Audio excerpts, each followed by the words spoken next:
For years, Gypsy Rose Blanchard lived a life defined by doctors, diagnoses, and devastating illnesses, or so the world thought.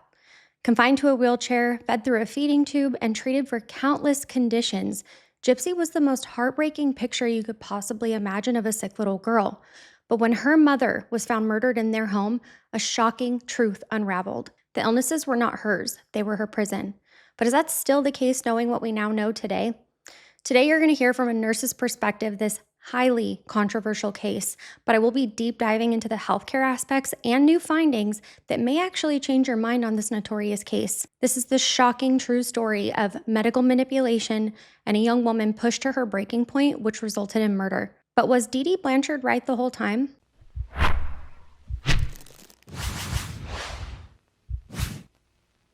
Welcome to the True Crime Nurse, everyone. My name is Kat, and I'm a registered nurse who loves all things nursing and true crime. Please be sure to like, subscribe, and comment down below any case suggestions that you have, and I will definitely be sure to take a look into them. All right, everyone, let's dive in. In June 2015, police in Springfield, Missouri made a shocking discovery. 48-year-old Claudine Dee Dee Blanchard had been found brutally stabbed to death in her home, and her sickly, wheelchair-bound daughter, Gypsy Rose, was missing. Neighbors and friends who knew Gypsy as a terminally ill child feared that she may have been kidnapped by whoever murdered her devoted mother. It did not take long for the truth to come out, though. Gypsy was found alive and well in Wisconsin, walking unassisted and in good health. In a scandalous turn of events, investigators revealed that Gypsy and her secret online boyfriend, Godejohn, had conspired together to kill Dee Dee. The crime itself was horrific, but what truly captivated the nation was the story behind it. Gypsy Rose Blanchard had been the victim of years of medical manipulation at the hands of her own mother. Now, I know that we all know this story very, very well by this point, but today we're going to look at it from a different perspective. How could a mother fabricate illnesses for her child, subjecting her to needless medications and countless surgeries? How did doctors, neighbors, and even family members not see through the lies? What led a young woman, once seen as only a victim, to resort to kill her parent as a means of escape? And what role did genuine medical issues, including a rare genetic condition, play in this tragedy? Gypsy Rose Blanchard was born on July 27, 1991 in Golden Meadow, Louisiana. Her parents were Claudine Dee Dee Blanchard and Rod Blanchard. Rod was only 17 and Dee Dee was 24 when they got married, and the marriage fell apart long before Gypsy was even born.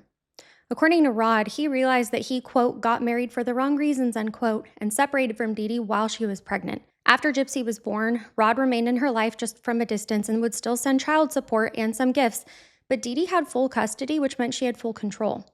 From the very beginning of Gypsy's life, Dee Dee eagerly took on the role of devoted single mom, caring for her child with countless health problems. In fact, many who knew the pair later remarked that Dee Dee seemed to almost crave the role of caregiver to an ill child, as if it gave her purpose and attention. The first hints of trouble came when Gypsy was still an infant, though. Dee Dee became convinced that her baby had sleep apnea, which, if you didn't know, that's actually a condition where you stop breathing temporarily or you'll pause in your sleep. When Gypsy was only around 3 months old, Dee Dee began taking her to the hospital, insisting that something was wrong with her baby. Concerned doctors conducted repeated overnight sleep studies and even hooked Gypsy up to monitors, but every test came back normal. There was no sign that the infant had ever stopped breathing in her sleep. Despite the lack of medical evidence, Dee Dee remained certain that Gypsy had a serious breathing problem. This was just the beginning of what would become a long narrative of unfounded medical issues. If the doctors couldn't find an illness, she simply moved on or insisted on some other explanation. Dee Dee did not stop at sleep apnea, though. She found Gypsy had had a ton of health issues as a baby and toddler, oftentimes telling others that her daughter had an unspecified chromosomal disorder. This vague claim of a genetic problem served as an explanation in Dee Dee's mind for why Gypsy supposedly had so many things wrong with her. At this early stage, no specific genetic syndrome had been identified. Chromosomal disorder was a broad term that left an impression of a serious condition and also a possibly rare disease. Many years later, a specific chromosomal issue would be discovered in Gypsy, but at this time, no genetic test had ever confirmed anything. That's something we'll definitely be talking a lot about later on today, though, in the video. As Gypsy grew into a toddler, Dee Dee's claims became more elaborate. She took Gypsy to countless doctors for a variety of problems. By the time Gypsy was only 5, her mother was telling physicians that Gypsy had muscular dystrophy, which, if you don't know what that is, it's actually a serious degenerative disease that causes progressive muscle weakness with many complications. Gypsy was actually a relatively normal little girl in terms of motor skills at that point, but Dee Dee insisted on that muscular dystrophy diagnosis. Family members later recalled that a minor injury might have triggered this claim, though. Gypsy, at around age 7 or 8, fell off her grandpa's motorcycle while riding with him and scraped her knee. It was just a minor accident, but Dee Dee jumped on that opportunity. She told Gypsy that the doctors had decided that she needed to use a wheelchair from then on. From that moment forward, long before any mobility issues had even been discovered, Gypsy was confined to a wheelchair every time she was in public. Dee Dee also began to present Gypsy as having leukemia when she was 8 years old. Leukemia, which is a cancer of the blood, was one of the most dramatic illnesses in Gypsy's supposed medical history. Dee Dee claimed that her little girl was undergoing treatment for leukemia. To support this, Dee Dee actually shaved Gypsy's hair off regularly, and she would tell Gypsy that it was going to fall out anyway due to the chemotherapy, so it was just best for her to keep her head shaved nice and smooth. As we now know, Gypsy was not undergoing chemo at all. There was no cancer, but that bald head served as a visual representation to everyone that Gypsy was a cancer patient. Gypsy, who was still just a child, had trusted her mother completely. She didn't even know that she could say no to this and didn't even understand why her mother would do something like this. She had been raised to believe that she was gravely ill, and she accepted that her mom knew best. If her mom said that she needed the wheelchair and she had to shave her head, that was the reality for Gypsy. By the end of Gypsy's early childhood, though, Dee Dee was telling anyone who could listen that her daughter had countless health problems. According to Dee Dee, Gypsy had leukemia, muscular dystrophy, epilepsy, having frequent seizures, severe asthma, sleep apnea, visual and hearing impairments, and developmental delays. It seemed as if Gypsy's entire body was somehow broken. Muscles, lungs, brain, eyes, ears, immune system, literally everything. Dee Dee often said that her daughter's premature birth and that chromosomal defect were all to blame for these problems. A feeding tube was inserted into Gypsy's stomach to ensure that she got enough nutrition, since Dee Dee claimed that Gypsy couldn't eat normally by mouth. To friends and family, Dee Dee was a heroic single mom doing her very best to care for her sick child. Gypsy's father, Rod, was kept informed about what was going on, but only through Dee Dee's lens. She told Rod that their daughter had a very serious chromosomal condition and had many issues because of it. Rod later said that he had no reason at all to not believe her. After all, Dee Dee was a nurse's aide and seemed pretty knowledgeable about medicine. Rod would occasionally speak to Gypsy on the phone for birthdays and holidays. He shared in one instance when Gypsy was about 18 years old that he called and just wished her a happy birthday, and Dee Dee interjected to remind him not to mention Gypsy's true age. Dee Dee told him that Gypsy thought she was 14. This is another disturbing fact. Dee Dee had begun to lie about Gypsy's age, knocking multiple years off to reinforce that perception that she was a young, dependent, sick child. Gypsy herself was oftentimes kept in the dark about her real age, in addition to her own health, increasing her dependence on her mom. By the time Gypsy was entering grade school, Dee Dee kept her at home most of the time. Gypsy only attended school until 2nd grade. After that, Dee Dee withdrew her from school because Gypsy's illnesses were too severe. She was in a wheelchair full-time and frequently in the hospital, according to Dee Dee. In reality, homeschooling Gypsy served another purpose, though. It isolated Gypsy from adult authority figures who might have noticed inconsistencies in her supposed conditions. It also ensured that Gypsy remained intellectually dependent on her mother. Gypsy did learn to read and write. In fact, she later said that she taught herself to read by reading the Harry Potter book series, but her formal education stopped very early. If ever a teacher or school nurse had a chance to observe Gypsy over time, they might have noticed that she actually could walk or that she wasn't genuinely cognitively impaired. Dee Dee wasn't going to allow that chance, though. Despite these warning signs, for most people around them, Dee Dee and Gypsy appeared to be an inspiring mother-daughter facing tragedy with courage together. Especially in these early years, Gypsy was little and cute, and Dee Dee seemed warm, friendly, and convincing as a selfless mom. When Gypsy was about 7 or 8, she was honored by the local chapter of the Special Olympics as the honorary queen of Mardi Gras Parade in New Orleans. Pictures from that event show a small Gypsy, bald and in her wheelchair, beaming as she was crowned with a tiara. These kinds of moments made Dee Dee seem credible because to the outside world, If a child is the face of countless charities and events for those that are disabled, who would doubt the reality of her illnesses? In August 2005, Hurricane Katrina devastated the Gulf Coast, including parts of Louisiana where Dee Dee and Gypsy were living at the time. They were in the New Orleans area staying in public housing after leaving Dee Dee's father's home due to growing family suspicions about Gypsy's true condition. There was also a lot of allegations about Dee Dee's father and Gypsy's grandpa, but we won't be diving into that today just so that we can focus more on the healthcare components of this case. So, when Katrina struck, Dee Dee seized the opportunity that this chaos provided. She told rescue workers and medical personnel that she and her gravely ill daughter had lost all their possessions, including Gypsy's vital medical records and her birth certificate in the flood. This conveniently erased any paper trail that might have contradicted Dee Dee's stories about Gypsy's health. After some time in an emergency shelter for those with special needs, Dee Dee and Gypsy were airlifted out of Louisiana. A doctor who had met them in that shelter suggested that they consider relocating to Missouri, where medical facilities and charitable organizations might be able to help them. By late 2005, they moved to Springfield, Missouri as hurricane refugees. The community in Missouri welcomed them with open arms. Here was a single mom who had just lost everything due to Katrina, devoted to caring for her terminally ill child. People were deeply moved by their story. In 2008, Habitat for Humanity actually built Dee Dee and Gypsy a small house that had been gifted to them on the north side of Springfield. It was painted pink and even had a wheelchair ramp and a hot tub. Pictures of the new home and the mother and daughter made the rounds on local news. Gypsy, with her bald head, wide smile, and oversized glasses, had become a celebrity in local charity circles. In Missouri, Dee Dee received many other charitable donations. The pair were gifted free flights to Children's Mercy Hospital in Kansas City for medical appointments. They got all expenses paid trips to Walt Disney World through the Make-A-Wish Foundation. They were treated to concerts where Gypsy could meet her favorite celebrities backstage like Miranda Lambert. Local charities helped with small things too, like covering costs of meals and travel when they would go to doctors or providing cash and gifts around the holidays. Dee Dee and Gypsy also stayed at the Ronald McDonald House during out-of-town medical trips, which is actually a benefit meant for families of seriously ill children. Neighbors in Springfield found her charming, endlessly cheerful given the circumstances, and dedicated to Gypsy's care. She presented herself as a very polite Southern lady, originally from Louisiana, with impeccable manners. Gypsy was a sweet and well-behaved, just a little bit quiet and shy child. In medical appointments, multiple doctors later noted that Gypsy almost never spoke. Dee Dee did 99% of the talking, rattling off all the symptoms and history of her child.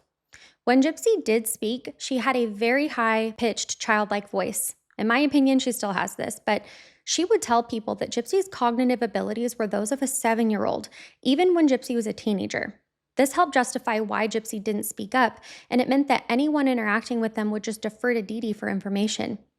Medical professionals in Missouri were almost impressed by Dee Dee's detailed accounts. She had a binder full of what records she did have or had fabricated. When asked about missing records or time gaps, she blamed the hurricane. Dee Dee's past training as a nurse's aide gave her a working knowledge of medical terminology and hospital etiquette. She could rattle off symptoms and clinical language and was very comfortable around doctors and nurses, which gave her even more credibility. She also would apply topical anesthetic to Gypsy's gums or give her medications before doctor's visits so that Gypsy would be uncontrollably drooling. This helped convince doctors that Gypsy did have excessive salivation or other issues that ultimately led to the surgical removal of her salivary glands. These kinds of actions are classic in Munchausen by proxy cases. The caregiver secretly produces or exaggerates symptoms to obtain diagnoses and interventions. Despite the list of illnesses, some doctors in Missouri did find inconsistencies.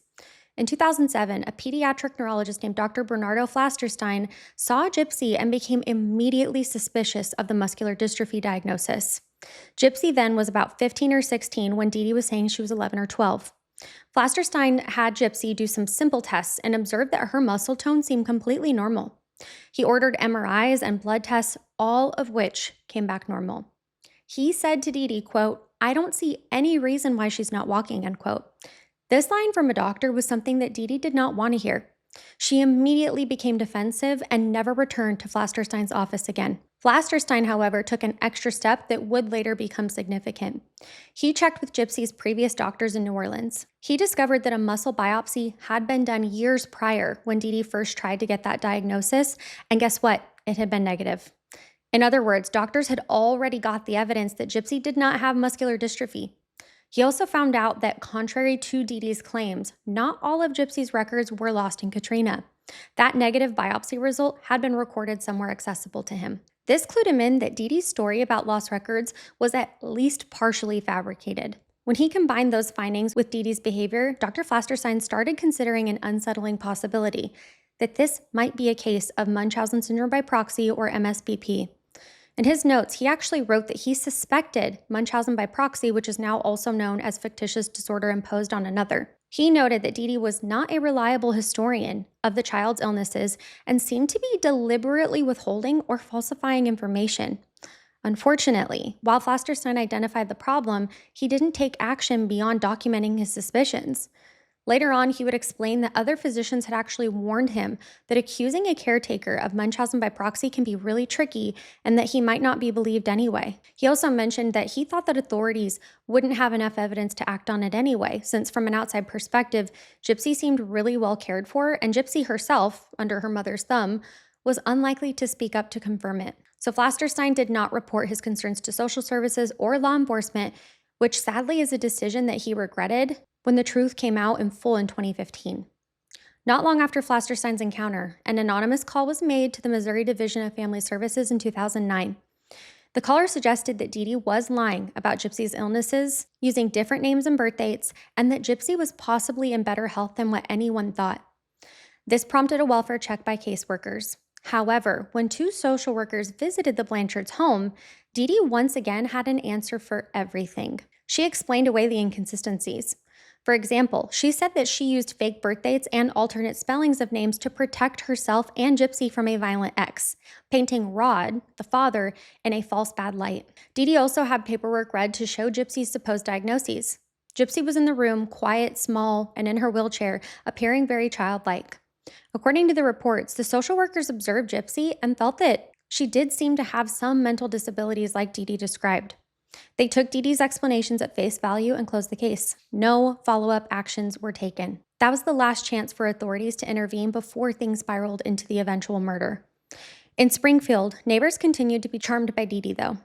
Gypsy, who was always in her wheelchair, was the sweet beneficiary of many people's kindness.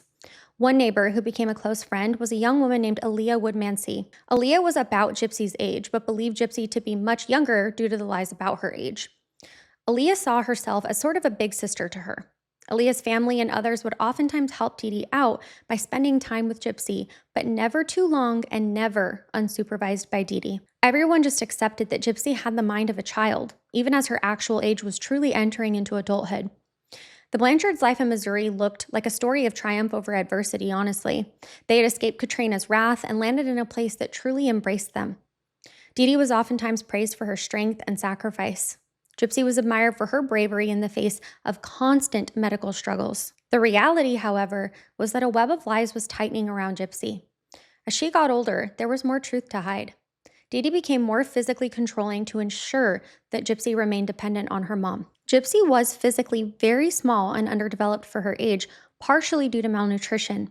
Her diet was oftentimes restricted to soft foods and liquid, with that being the tube formula, and her growth may have been stunted by that lack of proper nutrition and possibly due to medications as well. Being undergrown helped Dee Dee pass her off as a much younger person, though. During their time in Missouri, Gypsy underwent a number of medical procedures and surgeries that Dee Dee had convinced doctors to perform. These included operations on her eyes to address visual problems, which Gypsy did have a lazy eye condition, also known as strabismus, and doctors attempted to correct the eye muscle in a surgery. She also had procedures on her ears, such as tube placements, due to chronic ear infections. The tube gets inserted to widen the canal and hopefully prevent ear infections, in case you weren't aware. I want to add that this procedure is not painful, and it's a very common procedure done in pediatrics. She also had a feeding tube placed directly into her stomach, which we kind of already touched on, but it's also known as a gastronomy tube because Dee Dee insisted that Gypsy wasn't able to eat by mouth, and she also had Gypsy's salivary glands removed. The salivary gland removal came after Dee Dee, like we also touched on, had been giving Gypsy topical anesthetics that numbed her gums and made her drool excessively. She fooled doctors into believing Gypsy's drooling was a problem of some underlying disorder. We'll definitely be circling back to that later, though. When medication didn't fix the drooling, because of course the mom was causing it, doctors were persuaded to surgically remove Gypsy's salivary glands to reduce saliva production. Gypsy later said that that specific surgery was one of the most painful and traumatic experiences that she's had. She struggled with the anesthesia and had a very difficult and painful recovery. It also left permanent effects that she actually still has today. Without salivary glands, Gypsy's mouth is oftentimes dry and her saliva is really thick, causing her to clear her throat frequently and lick. I don't know if you've seen her on social media, but that is something that you can see. Gypsy's teeth also deteriorated severely during her teen years, and this can happen when there are problems with saliva production too. She had been on anti-seizure medications, which were prescribed because Dee Dee actually reported that she was having frequent seizures, and one side effect of some anti-seizure medications can be gum and dental issues. Also, the lack of eating normally and perhaps neglect of basic dental hygiene also led to tooth decay. All of this combined with the absence of saliva, which also protects the teeth, led to Gypsy's teeth rotting. At some point, most of her teeth were extracted by dentists. She had been given some replacement teeth or dentures and oftentimes would wear fake teeth, but then later had more dental work on to replace them. People who met Gypsy did notice her teeth. Dee Dee explained this by claiming that Gypsy's medications or her genetic problems caused extremely weak teeth, or that Gypsy's sugar allergy caused her teeth to rot. Dee Dee alleged that Gypsy was allergic to sugar and that if she ate sweets, she would get sick, which according to Gypsy is another lie that Dee Dee conveniently told to control her diet. It's horrifying as a nurse to think about the number of procedures and interventions that Gypsy endured purely because of her mom's false claims. It's just really hard for me to imagine that anyone can manipulate a healthcare professional to the point of intervention without confirming diagnoses through testing first, but here we are. She was on a long list of medications that she didn't need. Anti-seizure drugs for epilepsy that she never had, pain medications for pains that were invented, drugs for asthma despite having clear, healthy lungs, and even chemotherapy drugs at times because of the leukemia claim. She had countless blood tests, MRIs, and scans, and each time, if results came back normal, Dee Dee just moved on to the next doctor or spun a reason why the tests were inconclusive or false. Gypsy oftentimes had nasal cannula on for oxygen that she'd wear in public, although there's no evidence that she ever needed supplemental oxygen. It was just another prop for Dee Dee to make her child look ill. By the time Gypsy was in her late teens, even though she believed or was told that she was either 14 or 15, the toll of this lifelong role as patient was mounting. Physically, she was weakened by years of unnecessary medicine and lack of exercise. Imagine not using your legs from childhood on. Her muscles were atrophied, meaning weakened and shrunk, even if the underlying capability to walk was there. She was underweight and had the demeanor of a much younger person because of the social isolation and manipulation being done by her mom. Psychologically, Gypsy bounced between believing in her illnesses and suspecting that some of it may not be real. In interviews later, Gypsy said that as a child, she mostly believed her mother. But as she grew older, certain things began to not add up. For example, she knew that she could eat food, not just the tube feedings, and she secretly would sometimes sneak sugary treats despite the supposed allergy and would suffer no consequences. She never had any type of allergic reaction to sugar. She also knew that she could stand and take a few steps when no one was looking, but Dee Dee taught her to present as paralyzed at all times in public. Gypsy's trust in her mother remained strong, but little seeds of doubt had begun to form by her late teen years. Dee Dee's tight control made it near impossible for Gypsy to voice these doubts or to escape the situation, though. That control would only tighten more once Gypsy started testing boundaries. Despite all the manipulation, Gypsy did sometimes have moments of clarity. She later shared with investigators that she knew her mom wasn't being completely honest by about age 19 when she discovered documents that revealed her real birthday, and she suspected that some of her conditions might be fake too. For example, she said, quote, "I knew I didn't need the feeding tube. I knew I could eat and I knew that I could walk," unquote. Those were things that Gypsy absolutely knew in her gut. However, she didn't know how to reconcile that knowledge with her loyalty and love for her mother. Dee Dee had also isolated her so thoroughly that Gypsy genuinely believed no one would understand or help her if she spoke up. Dee Dee had also planted fear in Gypsy. To the outside world, though, all these interventions reinforced the narrative of Gypsy's dire health. This was a child with a feeding tube, leg braces, a wheelchair, missing teeth, thick glasses, a bald head, and a list of surgeries. Who would doubt that she was truly sick? If anything, people were impressed at how cheerful and polite Gypsy still was, despite everything that she had been through. And They admired Dee Dee's strength to manage such complex care at home, too. The physical evidence, the wheelchairs, medications, surgical scars, it was all there. It just had a very different explanation than what people initially assumed. This gap between appearance and reality in Gypsy's medical life is at the heart of why this case is so fascinating and disturbing. What Gypsy endured falls under a psychological and medical phenomenon known as Munchausen syndrome by proxy, or MSBP. Understanding this condition is key to understanding Dee Dee's motives and actions today. Munchausen syndrome by proxy is a disorder in which a caregiver, usually a parent, either fabricates or creates illnesses in someone under their care, typically a child, in order to gain attention, sympathy, or some sense of control. It's a form of abuse, and it's one of the most baffling and lethal forms because it involves harm while also seeking help or notoriety.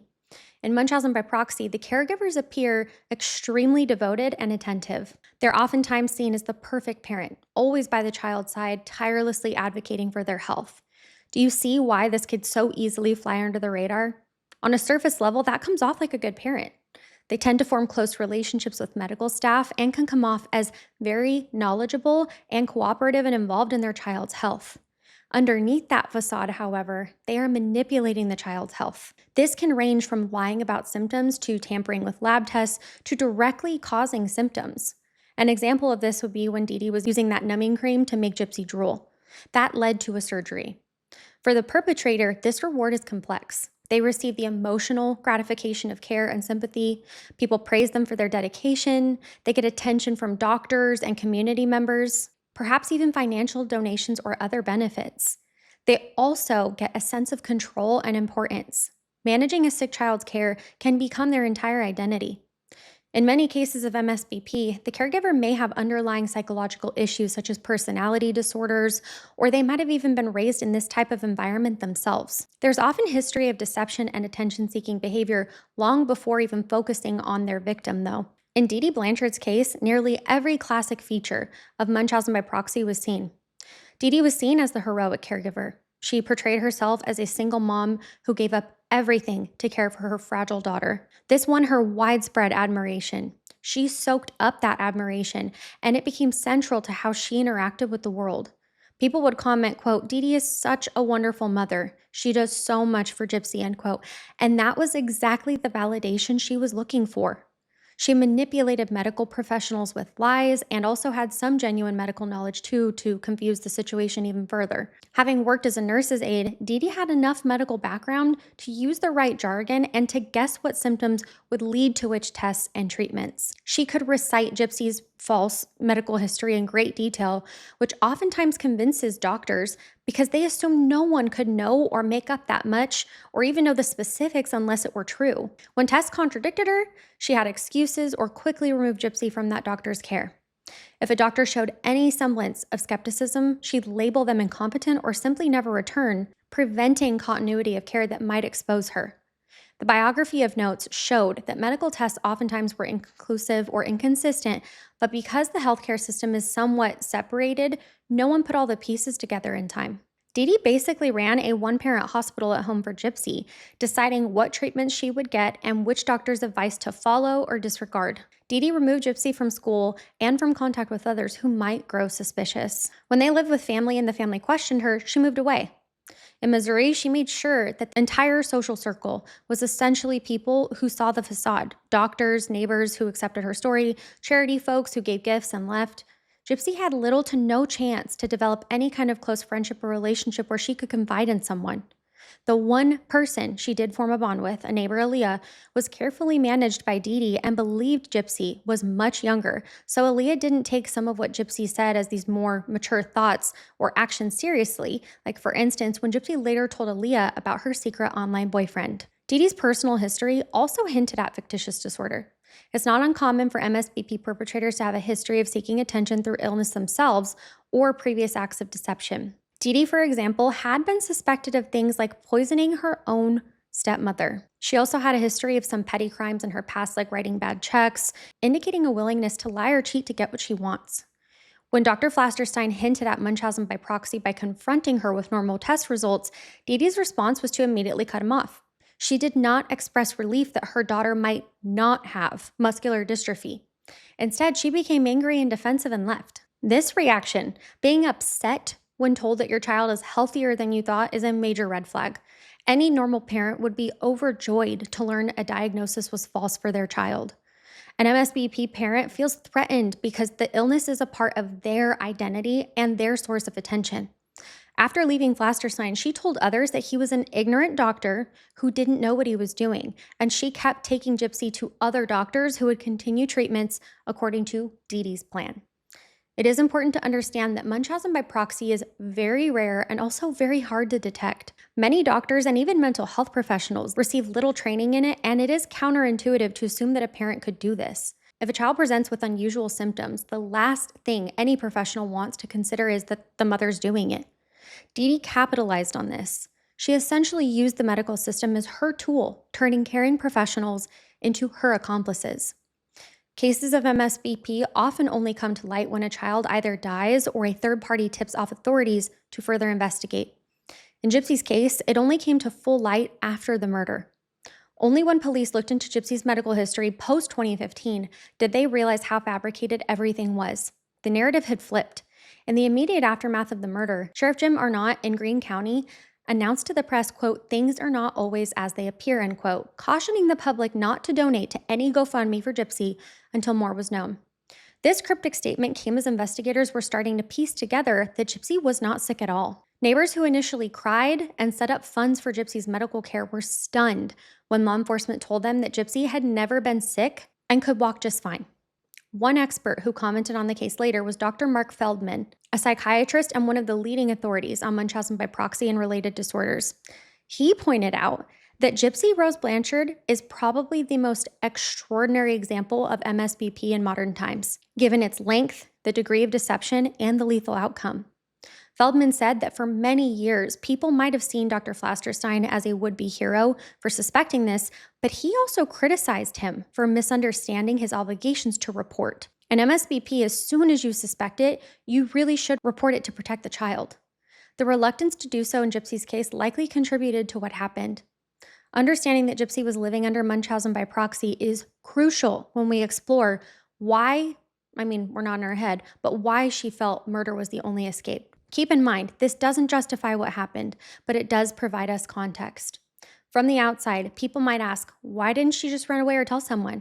But under that mind control and physical control of an MSBP perpetrator, it's not so simple. By her late teens, in actual age, Gypsy Rose's life and desire for freedom and normalcy began to clash with her mom. Up until this point, Gypsy had been a compliant child, but as she grew older, she yearned for more independence, friendship, and even romantic love. All the things that a normal, young, healthy woman would naturally seek. These desires set the stage for a series of attempts by Gypsy to assert control and dominance over her own life, each of which Dee Dee harshly shut down. One of the first major incidents occurred around 2011 when Gypsy should have been around 19 or 20 when Dee Dee said that she was 15. By this time, Gypsy had discovered some things that had really alarmed her. She found paperwork that listed her real birth date as 1991, which didn't match the birth year, 95, that her mother had always told her. Gypsy realized that she actually was several years older than she thought. This was a shocking discovery. Imagine thinking that you're 15, only to learn that you're 19 or 20. That planted a seed of doubt. If my mom could lie about my age, what else could she be lying about? Gypsy had secret access to the internet at times. Despite Dee Dee's efforts to limit her use of electronics, Gypsy was clever. She had multiple Facebook accounts under different names and personas. The internet became Gypsy's window to the outside world and a place where she felt that she could explore life beyond her wheelchair. She would stay up at night after Dee Dee fell asleep and go online. Initially, she joined online communities, sometimes relating to her interests like science fiction or fantasy. Her mother would take her to conventions to explore these interests too.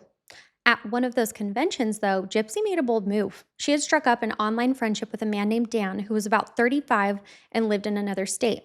They planned to meet at the convention, which Gypsy and her mother were going to be attending, and Gypsy would slip away and essentially run off with this man. According to Gypsy, she had confided in him that she was actually much older than people thought and that she wanted to escape her mom. At the convention, Gypsy managed to spend some time alone with Dan, and they were in his room at the hotel at one point. This quickly raised alarms among others at the event because they thought that Gypsy was underage.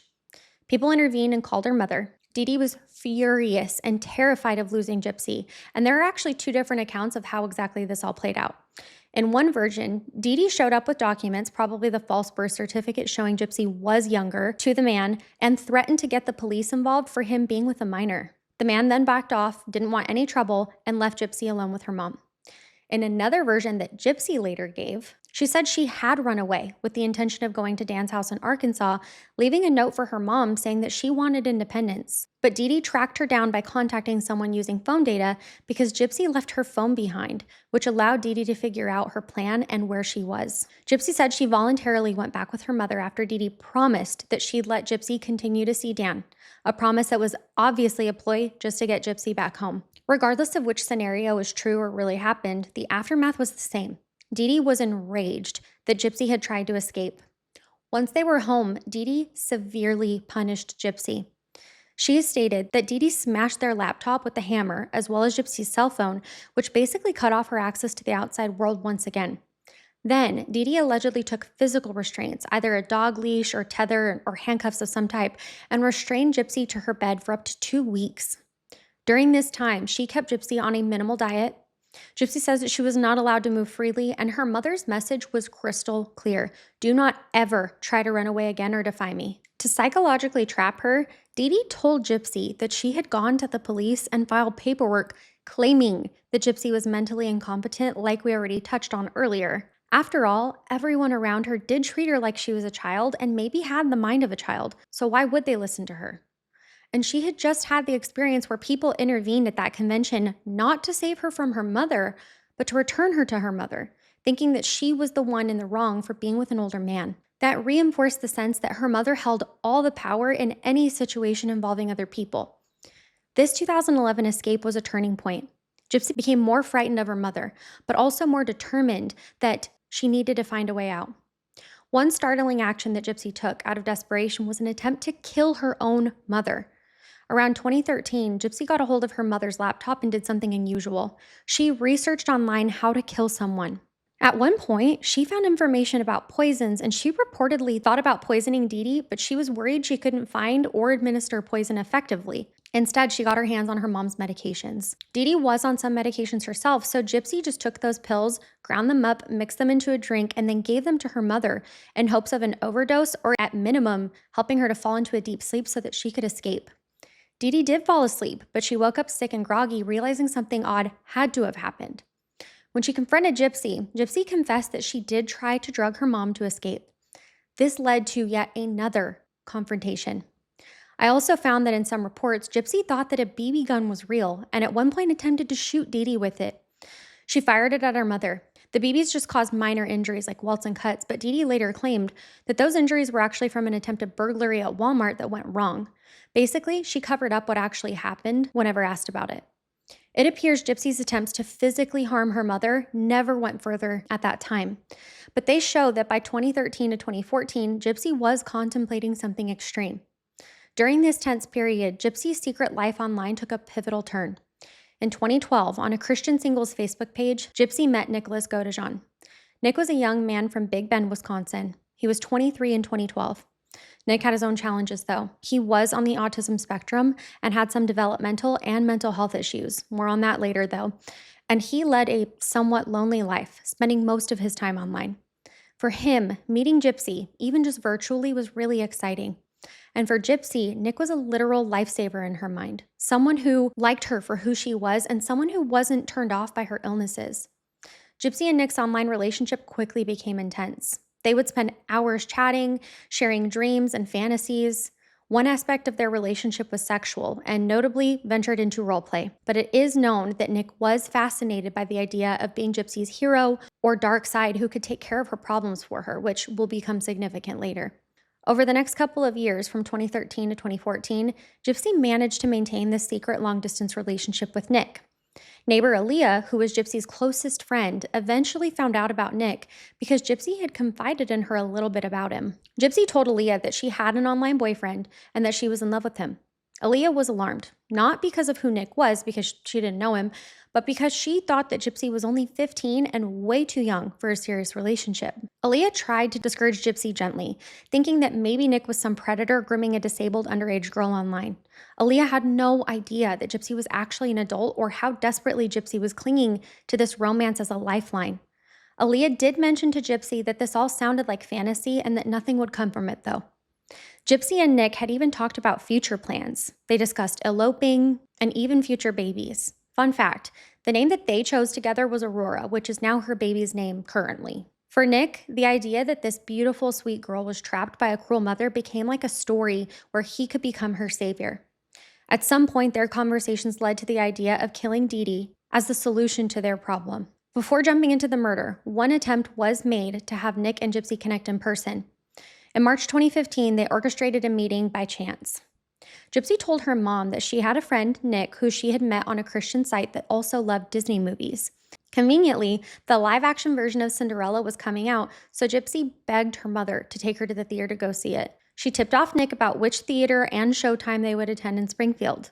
The plan was that Nick would travel down, casually bump into them in the lobby as a stranger, chat with them, and hopefully Dee Dee might take a liking to him or at least not suspect their prior connection. They thought maybe this could spark a friendship and then a courtship that Dee Dee would allow. Nick did come to the movie. They were all in the same theater and Nick arrived alone. Gypsy was dressed as Cinderella, and Nick had on a Prince-themed outfit too. During the movie, Nick and Gypsy snuck away to the bathroom for a few minutes. According to Gypsy, she said Nick pulled her into the men's restroom and attempted to have sex with her there, but it didn't fully happen, and Nick claims that they did have sex in that bathroom. Regardless, after the movie, Nick introduced himself to Dee Dee, who was immediately skeptical of him. Who was this strange man showing interest to them? Dee Dee later commented that he was creepy and she didn't like how he was trying so hard to get close to Gypsy. She then dragged Gypsy away and that meeting ended really awkwardly and very abruptly. On that car ride home, Dee Dee was furious at Gypsy for interacting too warmly with this stranger. She sensed something was off. Soon after, she forbid Gypsy from ever contacting him again. She likely also began to monitor Gypsy even more closely. At this point, Gypsy realized that the normal plan of getting her mom to accept her boyfriend was completely hopeless. Dee Dee wanted to keep her single, childlike, and completely dependent forever. If Gypsy couldn't gain freedom through conventional means and prior escape attempts had also failed, in her mind, what options are left? It was in the weeks following that failed movie attempt that her and Nick would seriously conspire to murder Dee Dee. They texted frequently about it, in sometimes explicit terms using a sort of role-play language. Nick spoke as though he was some evil alter ego named Victor and that he would take care of it. Gypsy, who sometimes indulged in princess-like fantasies, framed it that he was the Dark Knight rescuing his princess. These romantic fantasies overlaid an extremely dark plan. They were going to kill Gypsy's mother so that Gypsy could finally be free and they could be together. By June 2015, the stage was set for this plan. Gypsy had stolen some money from her mother, which was actually cash that came from Rod's child support payments totaling about $4,000. She gave or mailed some of this money to Nick to fund his travel to Missouri for the planned killing. On June 9, 2015, Gypsy Rose Blanchard and Nicholas Godejohn put their deadly plan into action. The events of that night were the result of weeks, if not months, of planning through text messages and secret conversations. Both of them understood what they were doing, though each had their own emotional framework of it. Gypsy saw it as freedom, and Nick saw it as a heroic act to prove his devotion to the girl that he loved. Nick Godejohn traveled by bus from Wisconsin to Missouri. Gypsy purchased his bus ticket. By this point, Gypsy had grown skilled at hiding communication from her mother, so she was able to orchestrate his arrival without Dee Dee's knowledge. The timing was coordinated around a medical errand. Ironically, on June 9th, Gypsy and Dee Dee had spent part of their day at the hospital in an emergency room because Gypsy's feeding tube was causing issues and needed attention. A feeding tube blockage, for those of you who don't know, is considered urgent because there could be some kind of anatomical issue that requires surgical intervention, and the person cannot receive their nutrition. So this is why Dee Dee brought her into the emergency room.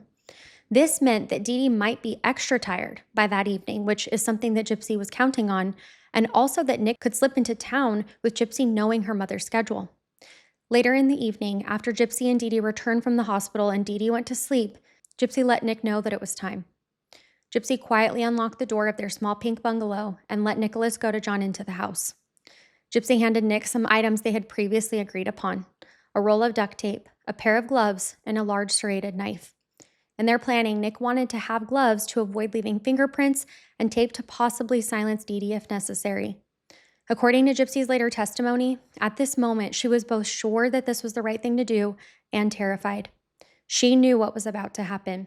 Nick instructed Gypsy to hide in the bathroom and cover her ears. He didn't want her to witness or hear any part of this brutality. Gypsy did as he said, retreating into the bathroom, sitting on the floor and covering her ears. She claimed that she also did this to make it seem, if she were ever questioned, that she wasn't physically involved. Nick entered Dee Dee's room, where Dee Dee was fast asleep in her bed. It was dark, but he could make out her form. Nick said that he hesitated for a moment, standing beside the bed thinking, do I really want to do this? But he then proceeded. Nick climbed on top of Dee Dee and began stabbing her with the knife. Dee Dee woke up in panic and pain, and she struggled. She screamed for Gypsy, reportedly yelling her name, perhaps thinking that Gypsy was also in danger or that Gypsy needed to run. Gypsy, hearing her mother's screams, covered her ears even tighter and waited, trembling in the bathroom. Nick stabbed Dee Dee repeatedly, focusing on her back as she twisted and fought him. In total, he stabbed her 17 times. Dee Dee fought back with surprising ferocity. She sustained defensive wounds on her arms, but ultimately, she was no match for the sustained knife attack. The screams turned to moans and then fell silent. Dee Dee bled to death in her bed, with wounds penetrating internal organs. It was a gruesome and violent end. After the stabbing, Nick was excited and shaken. He came to the bathroom door and told Gypsy it was all over. Gypsy later recounted that the first thing she did was come out and see her mom's body. She approached her mother and, strangely, said that she tried to clean up some of the blood from the wounds on Dee Dee's back. Perhaps in that moment, Gypsy felt some sense of remorse or sadness and instinctively wanted to help her mom one last time. But Dee Dee was clearly dead. Gypsy then had a wave of complicated emotions. She was free, but she also had crossed a point of no return. What happened next has two different versions as well. Nick claims that after the murder, he and Gypsy had consensual sex in Gypsy's bedroom, which was part of that fantasy. Gypsy, on the other hand, stated that what occurred was against her will. She said that Nick expected a reward for killing her mom and that he had previously talked about wanting to force himself on Dee Dee. Now, having done the deed, he turned his sexual attention to Gypsy. Gypsy said that she did not want to have sex right then. Obviously, she was in shock, and there was a corpse in the next room, her mother. But Nick didn't take no for an answer. Nick denied these claims, implying that it was a part of their plan and mutual consent. After that, they took a breath and tried to follow through with their escape plan. They gathered some items to take with them. They took the cash, and Gypsy packed a really small bag of belongings. One thing that she did not take with her was her wheelchair. In fact, all of Gypsy's medical equipment, the wheelchair, oxygen tank, medications, everything was left behind. Gypsy consciously left them, as she knew she didn't need any of it. They needed to get from Springfield back to Nick's home in Wisconsin. Traveling by bus or by plane with Gypsy in a wheelchair would have definitely drawn attention to them. Plus, she didn't want that charade anymore. So they arranged to mail the murder weapon, the knife, back to Nick's address in Wisconsin. This way, they wouldn't risk carrying it if they got stopped anywhere. Gypsy wiped off the knife and cleaned it up. They put it into an envelope or box and then dropped it at the mailing center in town. Next, they called a taxi to pick them up from near Gypsy's house. The taxi took them to a motel on the outskirts of Springfield, where they checked in and stayed a couple of days. During those days at the motel, they were seen on security cameras at nearby stores, and a video surfaced later of Gypsy and Nick walking around at Walmart, buying snacks and clothes. After 2 days, they boarded a bus to return to Nick's hometown in Wisconsin. They arrived at Nicholas Godejohn's parents' house in Big Bend around June 14th, 2015. They believed that they had gotten away with it. Gypsy even posted somewhat celebratory photos on her secret Facebook accounts during this time, including pictures of her and Nick smiling together at that motel and the bus. However, Gypsy also understood that Dee Dee's body would eventually be found and people were going to be looking for her. Gypsy decided to ensure that her mother's body would be discovered. She worried that if left alone, it might be days or weeks before someone thought to check on Dee Dee and the body would rot. Also, Gypsy needed people to know that she wasn't there. She had to signal that something had happened. So using that joint Facebook account that she and her mother shared, Gypsy made a post that was bound to get attention. On June 14th, a status appeared on Dee Dee's Facebook, which had many friends from the community worried. A Facebook status went up that said, quote, "That bee is dead," end quote. This shocking status alarmed everybody that saw it. People commented asking if someone had hacked them or if it was a joke. Then a second comment from the account was posted beneath it, something to the effect of, quote, "I slashed that fat pig and forced myself on her sweet, innocent daughter. Her scream was so loud, LOL," in all caps, end quote. Gypsy was trying to set up a narrative that she was a victim who needed rescue. The language was purposefully violent to ensure that no one would think that Gypsy was writing it, because who can imagine sweet little Gypsy saying these types of things? When neither Dee Dee nor Gypsy responded to calls or knocks after seeing this post, neighbors called 911. Police came to the Blanchard house for a welfare check that day. They found Dee Dee's car still in the driveway, which was odd if the two had just left spontaneously on a trip. They knocked and got no answer. They needed a search warrant to enter the home, though.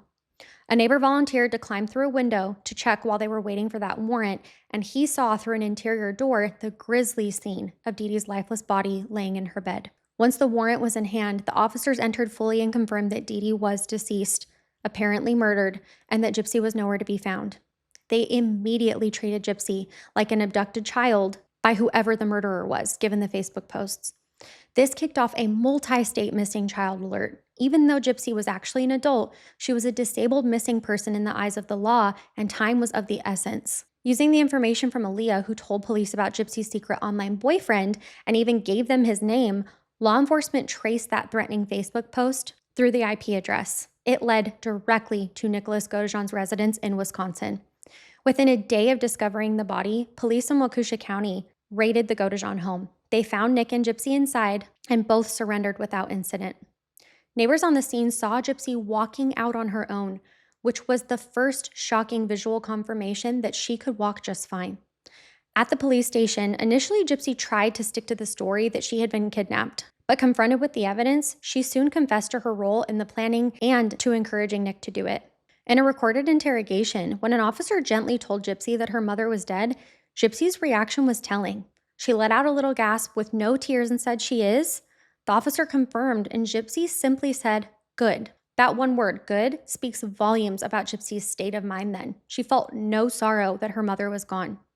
Gypsy also later told law enforcement and the media that she did feel guilty for the method. She said that she regretted that it ended in murder, wishing that there had been another way, but at the time, she saw no other solution. The murder itself became national news as soon as the truth of the deception started coming out. At first, the public could not believe that sick, wheelchair-bound Gypsy could have anything to do with this murder. But within days, as Gypsy's health revelation surfaced, public sentiment quickly took a turn. Many felt that Gypsy was just as much a victim as her mother, if not more so, and that her actions, while not excusable from a legal perspective, were justified. When law enforcement brought Gypsy Rose Blanchard and Nicholas Godejohn back to Springfield, Missouri, following their arrest in Wisconsin, an unusual picture emerged. Gypsy, who had been classified as a missing, vulnerable person, walked into the sheriff's office looking healthy. Everyone was astonished.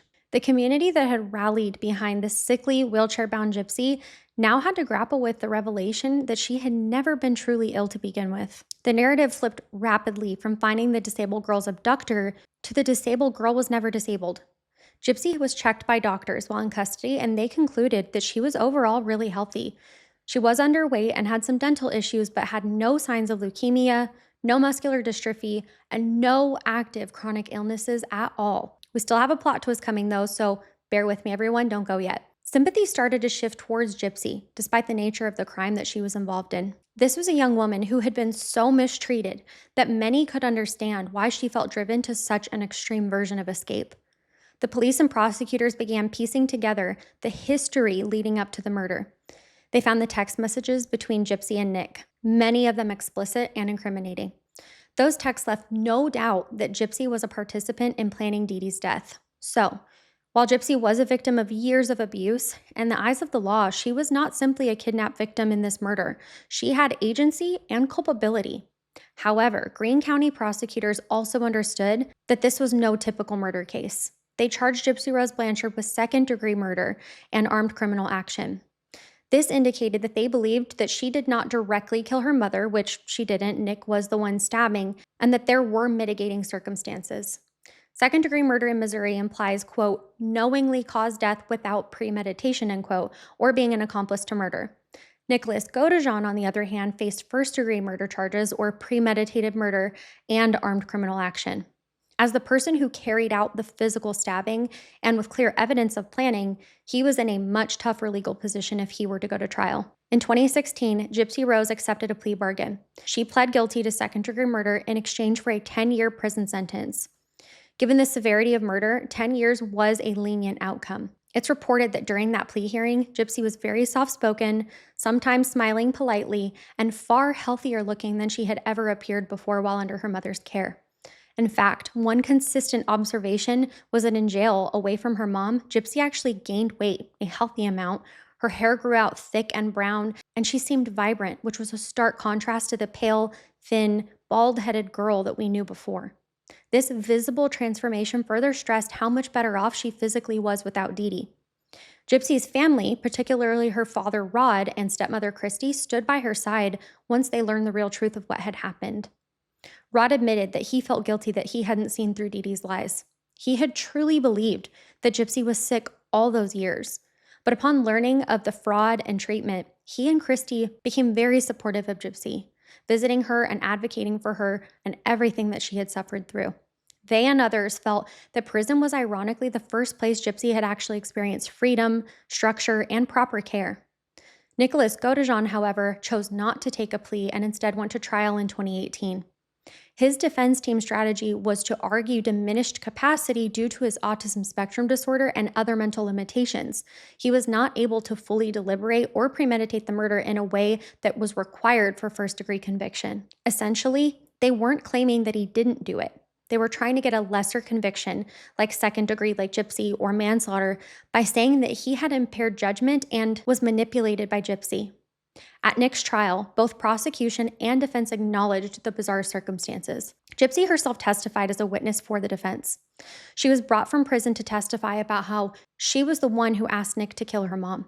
The defense wanted to emphasize that Nick was doing this out of an autistically influenced loyalty and love, possibly not fully grasping the morality due to his condition and being essentially talked into it by Gypsy. Gypsy's testimony was emotional. She didn't want to see Nick locked away forever, but she also couldn't deny that they plotted it together. The prosecution, on the other hand, didn't dispute that Gypsy had a role. Instead, they focused on showing that Nick, despite autism, could understand right from wrong and had indeed carefully considered the murder. Mental health experts testified on both sides.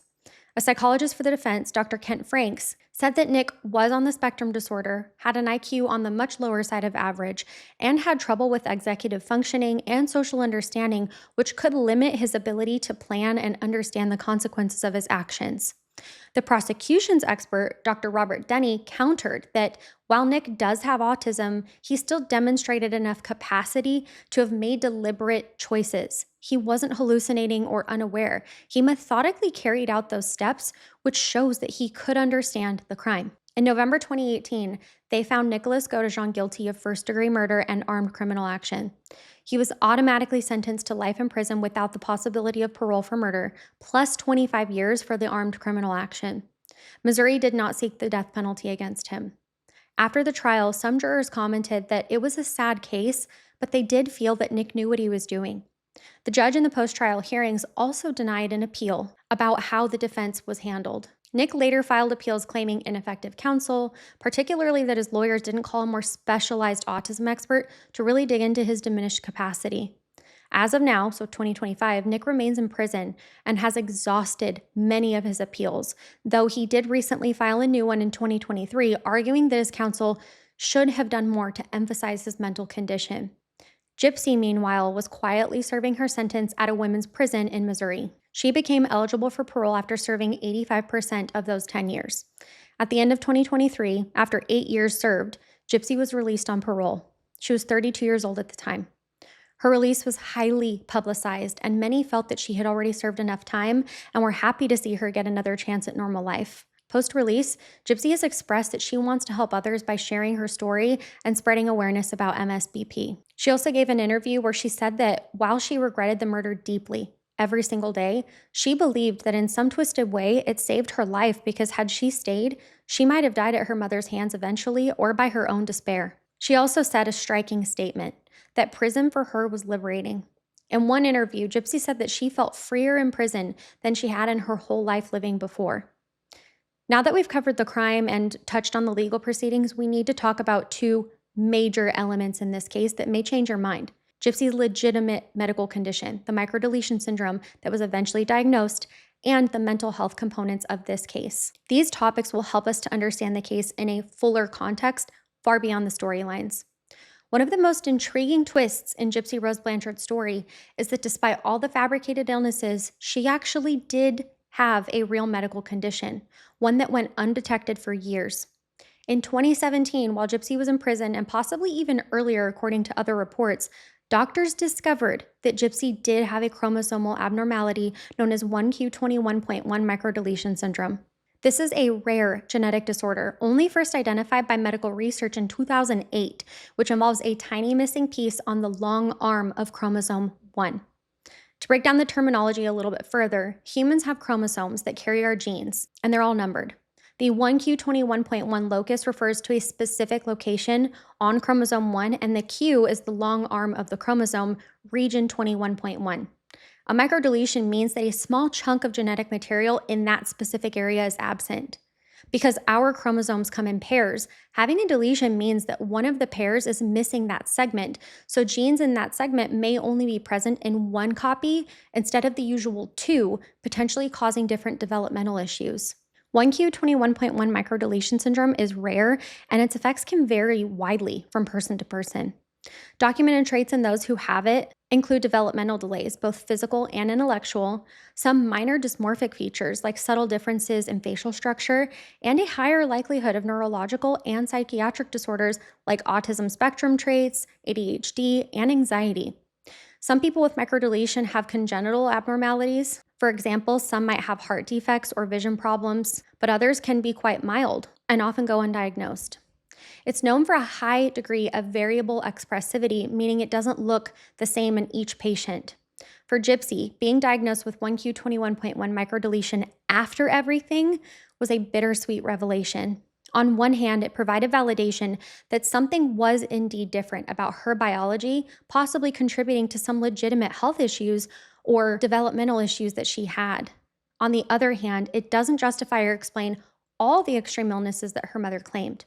It is very unlikely, for example, that this microdeletion would have caused leukemia or muscular dystrophy. However, it might explain some of the other things. Gypsy did have a lazy eye or strabismus and other visual issues. Individuals with 1q21.1 deletion sometimes have eye muscle or visual problems. She was a somewhat small child, so could the genetic syndrome have caused a little bit of a growth delay? Possibly. It may also have contributed to her slightly childish demeanor or cognitive style. Maybe she had a mild intellectual disability or learning difficulty due to it too. The timing of this diagnosis is interesting though. Some sources suggest that the test was done in around 2011 or 12, when Gypsy would have been about 20, and that Dee Dee was aware of it. If true, it means that at some point, a doctor did a chromosomal microarray test on Gypsy. According to an article in People magazine, Gypsy said that she was first tested and found out that she was positive for microdeletion in 2012. At that time, the significance was not fully understood by everyone, though. Now, remember, Dee Dee and Gypsy were still together, and the mistreatment was still ongoing at that time. Dee Dee might have seized this opportunity as proof that she was right about the disorders all along. Or could it have been that some of her treatments were necessary and valid, meaning her mother was killed for no reason at all? So what does 1q21.1 microdeletion mean in context of this story? Gypsy, the girl falsely portrayed as being extremely sick, turned out to have an actual rare illness, but one that likely only caused mild effects compared to what her mother made up. If anything, it complicates the picture of Dee Dee. Could it be that in Gypsy's infancy, she really did show some developmental delays or subtle abnormalities, so Dee Dee was just trying to figure out what was wrong? Perhaps at first Dee Dee truly believed her child was fragile and sickly due to an unknown genetic issue. It's possible that initial genuine concern morphed over time into pathological behavior as Dee Dee got attention through Gypsy's illnesses. By the time the actual microdeletion was identified in 2012, Dee Dee was too deep into Munchausen pattern to change any kind of course at that point. Instead of adjusting to what the syndrome actually entailed, which probably didn't require a wheelchair or feeding tube at the time, she likely continued doing what she was doing, fabricating bigger illnesses. For me, from a nursing standpoint, knowing that Gypsy had a microdeletion might explain a few of those medical events in her life. For instance, microdeletions can sometimes cause heart murmurs or minor cardiac issues. Gypsy did have fainting episodes as a child, and Dee Dee once claimed that Gypsy had a heart murmur. It's unclear if that was real or staged, but if it was real, maybe the syndrome could be a factor. The syndrome can also be associated with slightly lower immunity or higher infection risk. Gypsy did often end up in ERs for various infections. It also explains some of the eye and salivary complications, like we've talked about a couple of times. But after the case blew up, some advocates of Dee Dee have argued that the microdeletion discovery reframes this case by showing that Dee Dee wasn't making everything up. Her daughter truly did have a rare disorder. However, this view is highly controversial and not widely accepted because, legitimate genetic condition or not, Dee Dee clearly fabricated many other conditions that were unrelated and harmed Gypsy knowingly, like, for instance, making her use a wheelchair when she could walk, deliberately causing symptoms, and so on. The microdeletion might have been a justification in Dee Dee's mind or incidental. Let me know your thoughts in the comments down below if you feel that this diagnosis changes your perspective about the case, because I know it's controversial. Understanding her microdeletion syndrome also gives a glimpse into what Gypsy's future might hold medically. She'll have to keep an eye on some health parameters. For instance, some people with this deletion can have later onset issues like tremors or psychiatric conditions. But with this knowledge, Gypsy can get proper medical treatment tailored to her needs instead of fake ones. She's expressed particular relief that her daughter won't face the same condition because her daughter actually tested negative. Now I also want to talk a little bit more about the psychological components of Nick in this case. Nick was diagnosed with autism spectrum disorder. Specifically, he may have what was formerly known as Asperger's syndrome, but had significant social deficits, obsessive interests, and maybe some rigidity. People with ASD can be law-abiding and gentle, but each individual is different. Nick had a prior incident in 2013 of watching explicit videos and doing inappropriate things to himself in public for 9 hours at McDonald's. That kind of behavior suggests poor impulse control and poor understanding of social norms, which is a clear sign of how autism can impair his judgment. Nick himself said that he had multiple personalities, like that evil Victor character. It's unclear if he truly believed that or if it was just a role play concept that he used with Gypsy. Autism comes with intense focus on a special interest or person, though.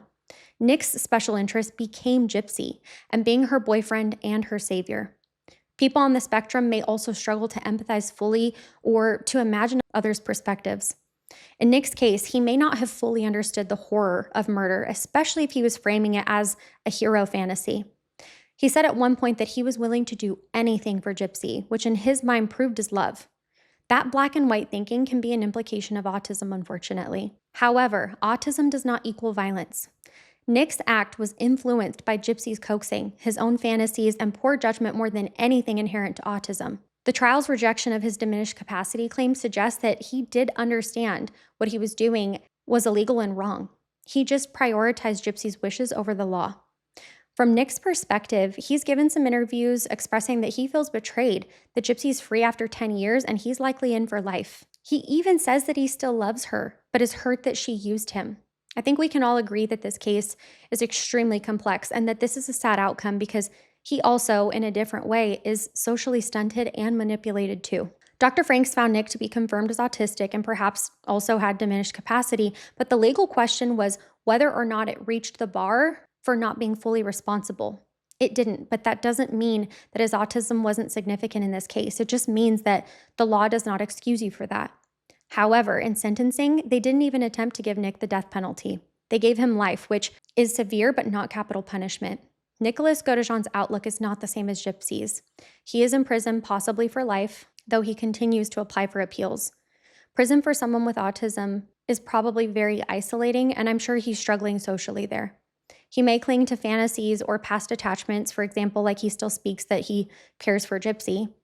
His mental health might remain a concern, but aside from legal appeals, not many people are advocating for his psychological well-being publicly. He is a footnote in the media compared to Gypsy. Let me know if you feel that that's fair, that Gypsy's out walking free and Nick is still in prison, because this is another controversial aspect of today's case. The story of Gypsy Rose Blanchard is complex and will be remembered for years to come and studied by many. It is the story of a girl who was made prisoner by her own mother's lies, a young woman who committed the unthinkable to break free, and a crime that forced everyone who heard about it to grapple with the nuances of victimhood and culpability. We talked about fabricated illnesses, the medical interventions she endured, the twisted dynamics of Munchausen syndrome by proxy that defined her relationship with her mother, the genuine genetic syndrome that added another layer of complexity to the case, and the mental health components that influenced both Gypsy and her co-conspirator, Nick Godejohn. The introduction of microdeletion syndrome into this story really complicates it. Gypsy was not entirely healthy, having a real condition, and Dee Dee was not entirely delusional. But those slivers of truth were drowned by a tsunami of deceit. Now let me ask this. Has your perspective changed on this case? When I found out recently about the microdeletion diagnosis, I was shocked. I definitely feel that it adds another layer to this case and also added a lot of context to it, making some of the treatments that she had received as both valid and necessary. I want to thank you today, as always, for spending time with me. I cannot believe how much we've grown, especially recently. I wish I could give each and every one of you guys a hug and thank you from the very, very bottom of my heart for showing up every week. Sophia, thank you so much for today's case recommendation.